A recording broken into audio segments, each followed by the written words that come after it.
quick. I don't know why that song's stuck in my head. Oh, man.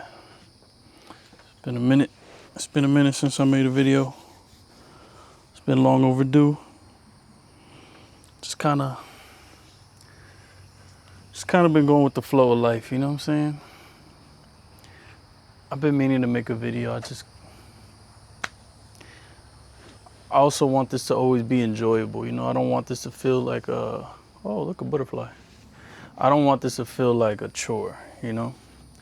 And my whole thing is always, I'm a man of quality over quantity, so I don't want to feel like I'm pressured or I have to follow some type of YouTube schedule to pump out videos and make more content, and like, nah, I'm not on that type of time. I'm trying to live life, you know?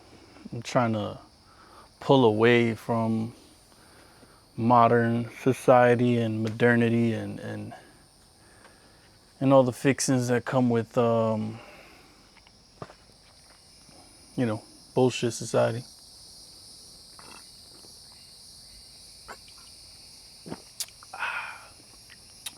Pincus. This is good right here. A shout out to Pincus. I don't really drink, but it's a pretty good beer. I like that. If you want to sponsor me, holla at me.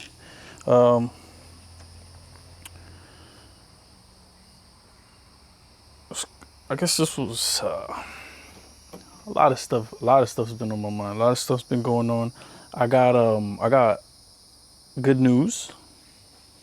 Some good news. I got laid off. You know what I'm saying? So not officially, not yet, but probably in the next. I think I got about 3 weeks left, and then yeah, I'll be, you know, unemployed. I ain't tripping on it. I haven't even really been thinking about it.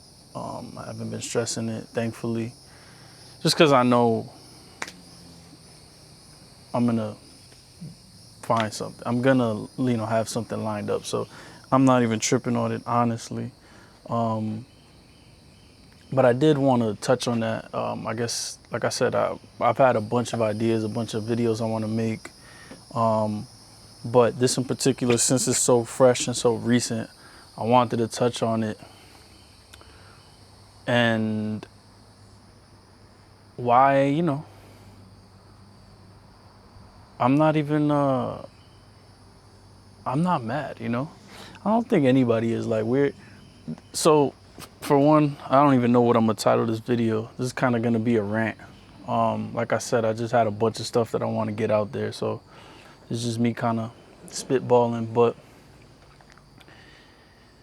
there's 1,000,001 videos on why modern society sucks, why we need to disconnect from the internet, yada, yada, yada. You get the whole gist.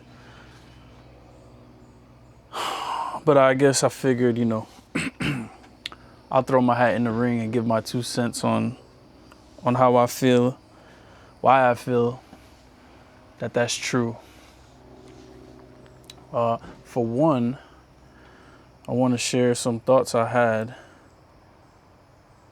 I wrote some notes down. I'm normally not somebody who writes stuff down, but I don't know. I had a moment of clarity, an inspiration while I was taking a dump yesterday, and I decided I'd write it down and share it. This, by the way, this is gonna dovetail into what I'm talking about. Everybody's been through something in their life. Everybody has ups and downs, but not everybody's been through real shit. See, when you've been through some traumatic shit, you change in a very radically, almost isolated kind of way, right? To those of you who've been through something super traumatic, you know what I'm talking about.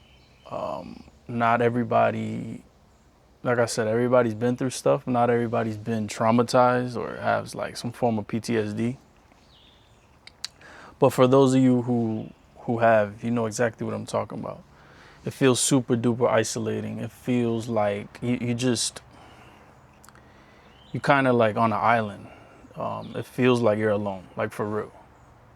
Like for real, for real. Like no one could relate, especially if the traumatizing event only happened to you. Like if you know, were an only child and you got abused, or you know, you witnessed some horrific shit, or it happened to you and nobody was around to, you know,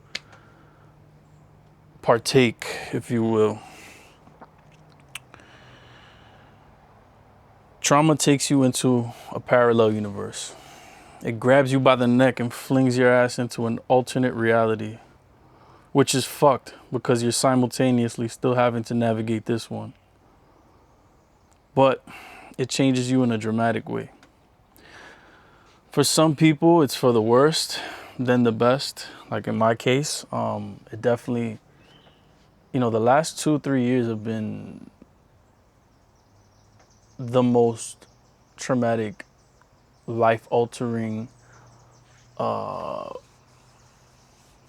struggle, man. But like where I've tested my mettle, where I've built myself, like within the last 3 years, nothing compares within the lifespan of my 33 years of life, man. Like heart palpitations, hospital trips, emergency room. You know, 2 years ago, I believe, 3 years ago now, I was in and out of the hospital. My heart rate would just shoot up randomly. Didn't know what was happening. I went to the ER probably like 15, 20 times within the span of 2 months. They couldn't figure out what was wrong with me.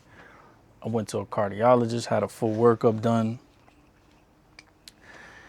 You know, I couldn't eat. I lost a lot of weight.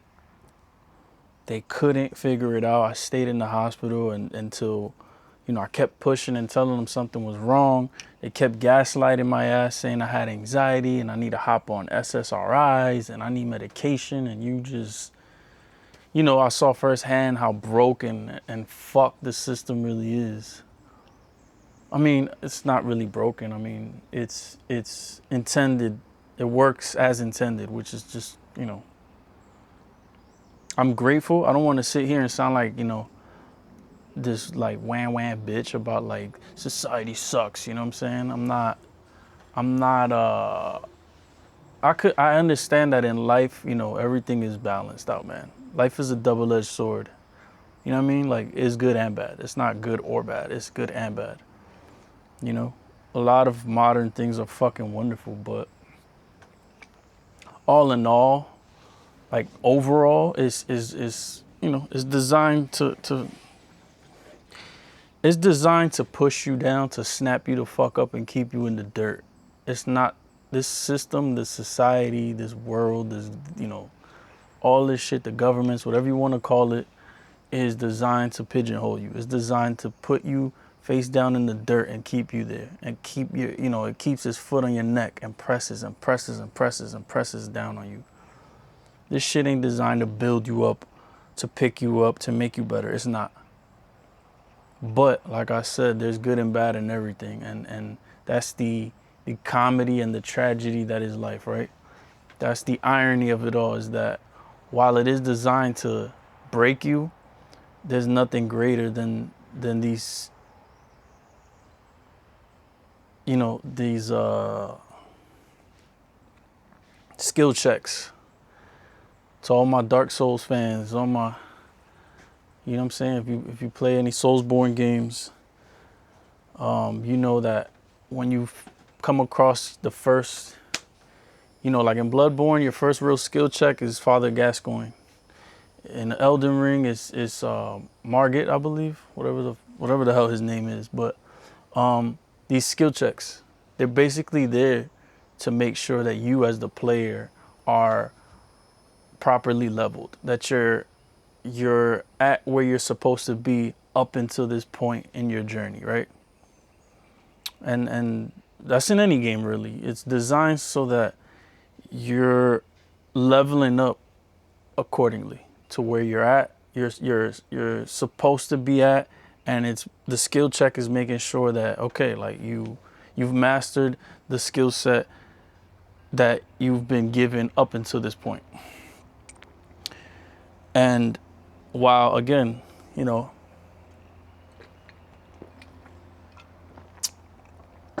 these things in life are made to break you,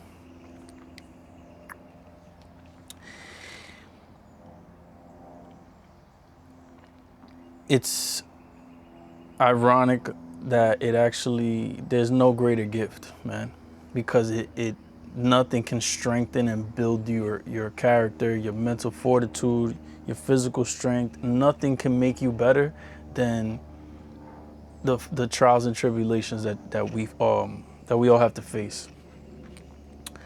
And so just to kind of circle back and put a bow on that story, you know, I finally pushed the doctors to, they did an endoscopy, emergency endoscopy. They checked it out. I had a bunch of fucking ulcers in my stomach. I had a H. pylori infection or bacteria, whatever the hell. Apparently we all have that bacteria, but mine's kind of like, there was too much. And so it was giving me acid reflux, and I couldn't eat, and it was draining my nutrients, and it was just a mess, man. So that's what potentially was kicking off my heart rate just flying up, man. Like one trip, you know, I was going to the hospital, my shit shot up to like 180. And like 180, that's like, you know, you're exercising. That's like running, you're sprinting, you're jogging, you're lifting weights. That's normal for your heart rate and your blood pressure to go up. My shit was just flying up. I was just sitting down watching TV and it would just skyrocket. This particular trip, I'm in the ambulance. They hit me with this medication called adenosine.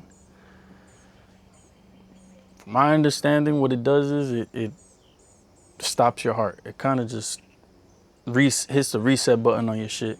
And they put the pads on me in case they had to hit me with the defibrillator and bring me back, you know? And my shit just wouldn't stop. Like they gave me the adenosine, they shot me with it, my heart rate didn't budge. It just kept boop, boop, boop, boop, boop, boop. And they hit me with it a second time. Nothing. No budge, no difference, nothing. My shit just kept boop, boop, boop, boop, boop, boop. Like my heart was like, yeah, hold this.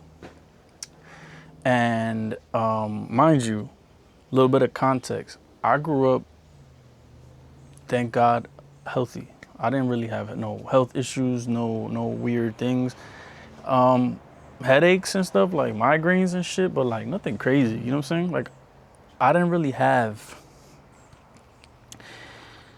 issues, serious issues, thank God, knock on wood, you know what I'm saying? Where I'd be dealing with the things that I ended up dealing with. And so, you know, we took care of that stuff. Thankfully, my heart has been cool. There's no problems with it. I haven't had any episodes. But as you can imagine, that kicked off PTSD.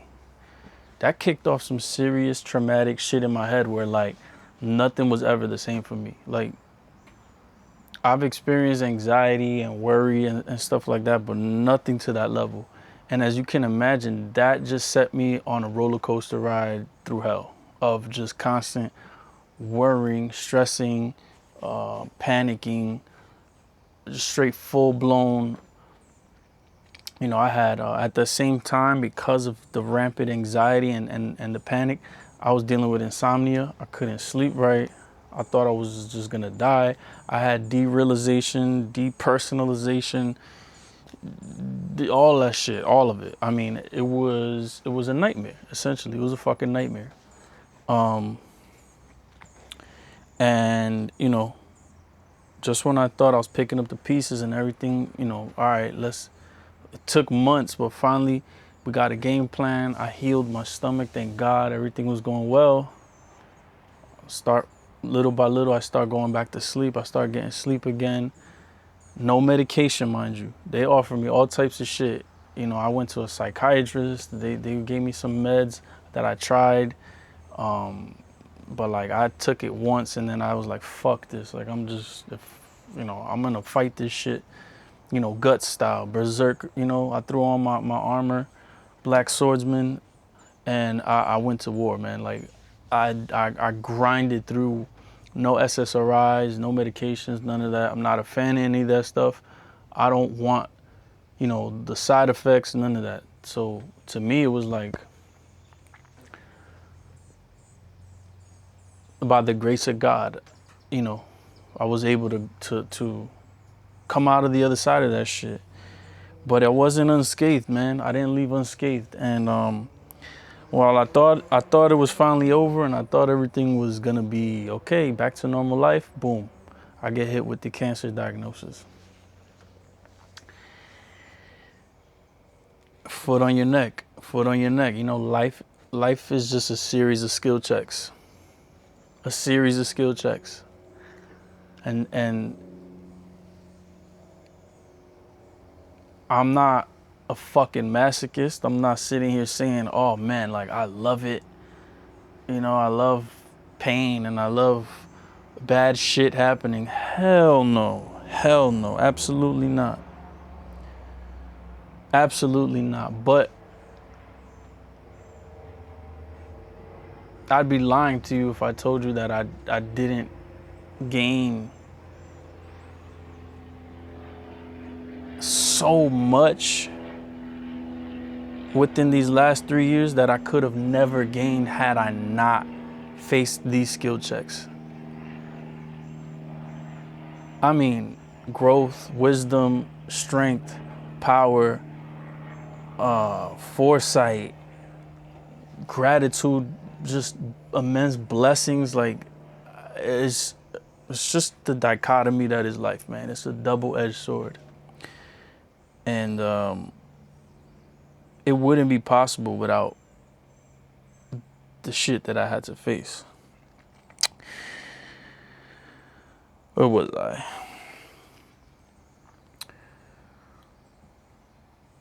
One thing is for certain. Once you get a peek behind the Wizard of Oz's curtain and you see the shit for what it actually is, there's no coming back. It's like you become Neo taking the red pill. Once you go down the rabbit hole, there's no undoing or unseeing that shit. It's the thing that 99% of people have been indoctrinated to care about. The movies, the sports, the meetings, 401k, your in-laws' opinions, the generalized cucking of societal norms, at least in this country. All these fruitless and hollow, emptied out endeavors that we pedestalize, all that shit becomes a distant memory of the past, almost like a past life. A mirage in the distance, a sandcastle that was built right on the shoreline. It's like being born again. It's like seeing for the first time, tasting and listening to things like you never have before. Except this time you're cognizant and consciously aware of these experiences. It's bizarre, to put it lightly, and it's only if you've seen enough shit, if you gained enough insight, shout out Bloodborne, do you understand what I'm actually saying? See, I firmly believe it's a gift and a curse. It's not a matter of or, it's and. And not everyone is privy to it for whatever reason. That little stream of conscious, I don't know what that was. Like I said, I was taking the dookie, hitting the number 2, and it just came to me, stuff that I wanted to touch on, and I wrote it down because I wanted to rant about it here, but I couldn't. I guess I just want to wrap this up with saying, like, I couldn't be more grateful, man. Perspective is everything, and when you stupid shit like losing your job, getting laid off, it's just part of the whole experience, man. It's part of life. It's part of the good and the bad. And I'm just grateful to be here. I'm grateful to be a part of this whole experience. Like, I feel the same way I would have felt if they gave me a promotion. It's the same, it's two sides of the same coin, you know what I mean? Like, but the perspective of having your life almost snatched from you puts you in this frame where, you know, most people could maybe sympathize, but for the most part, man, not really, you know? Not really.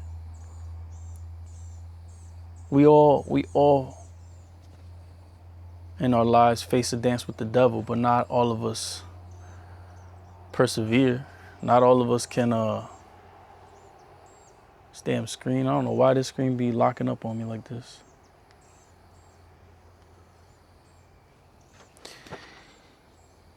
Not everybody gets past that boss, you know. Not everybody gets past the first boss, and it's a shame because you have no idea who you really are. You have no idea of the untapped potential you have until you got to face that boss, till you got to face that skill check, man. And it's just such a isolating, strange, bizarre experience that I realize most people don't get to experience. Like I still enjoy, you know, I like baseball.